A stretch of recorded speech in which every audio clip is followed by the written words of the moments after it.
Telur asin merupakan makanan tradisional yang berasal dari tradisi pengawetan makanan masyarakat Tionghoa. Telur asin dipercaya sudah ada sejak abad ke-19 dan dipopulerkan ke Indonesia oleh keluarga Tionghoa In Xiao Seng dan Tan Polan Nio. Pada masa itu, telur asin digunakan sebagai persembahan kepada Dewa Bumi dan menjadi mata pencaharian dan makanan istimewa bagi masyarakat Tionghoa. Telur asin mulai dijual secara komersial pada tahun 1950 dan pada Oktober 2020 telur asin ditetapkan sebagai warisan budaya tak benda oleh Kemendikbud. Kemunculan telur asin bermula dari kisah memilukan masyarakat Tionghoa yang berada di pesisir pantai ketika transisi kemerdekaan.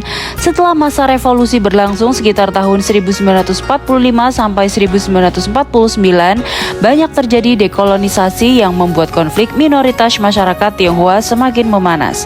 Ketika itu masyarakat Tionghoa banyak yang melarikan diri dan kemudian bertahan hidup menggunakan makanan yang diawetkan. Salah satunya adalah telur.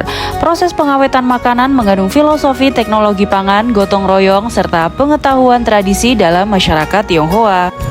Proses yang pertama, setelah telur diambil dari kandang bebek, kemudian telur bebek dibersihkan dengan air dan buat adonan 1 bagian garam yang ditambah dengan 1 bagian abu gosok dan bagian tanah.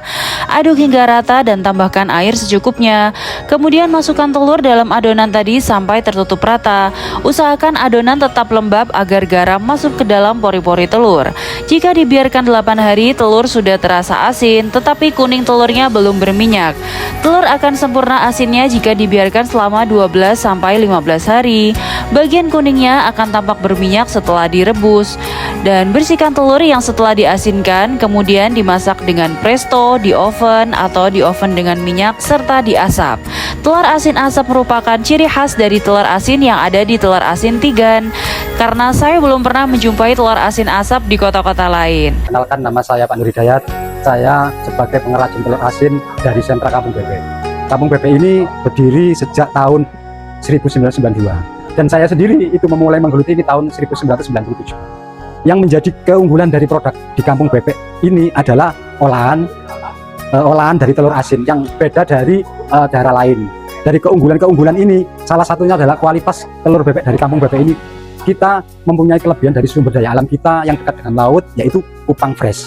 Kupang fresh kalau kita kasihkan ke bebek, hasilnya itu lebih bagus dan terjadi seterusnya itu di kualitas telur bebek ini menjadi gurih rasanya karena ada makanan kupang tadi. Dan salah satunya yang menjadi produk unggulan kupang itu yang ada hanya di Sidoarjo. Jadi sudah tahu kan sejarah telur asin yang bisa kita makan? Yuk follow akunku untuk tahu cerita makanan lainnya.